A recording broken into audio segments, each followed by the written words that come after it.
Əvvəla Allahın salamı olsun hər birinizin üzərinizə. Mən YouTube'da qızımın videosunu paylaşdım.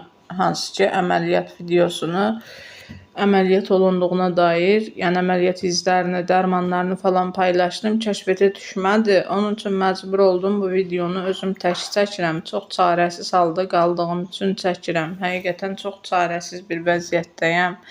Xahiş edirəm, mənim videomu görənlərdən sizlərə qurban olaram. Ayaqlarınızın altında ölüm. Sizlərin balalarınıza qurban olum. Nə olar bu çarəsiz vəziyyətdə mənim balama kömək edin. Çox çıxılmaz və çarəsiz vəziyyətdə qalmışam. Kart hesabı da səhifədə qeyd olunub, əlaqə nömrəm də qeyd olunub. Xahiş edirəm, yalvarıram, sizlərə qurban olaram. Sizlərə and verirəm tək olan Allaha. Ayaqlarınızın altında ölərəm. Nə olar kömək edin. Mənim balam təcili olaraq əməliyyat olunmalıdır. Onun əməliyyatı üçün köməyinizə ehtiyacımız var. Yalvarıram kömək edin. Qurban olaram kömək edin. Ayaqlarınızın altında ölüm. Nə olar kömək edin. Çox sağ olun. Allah razı olsun.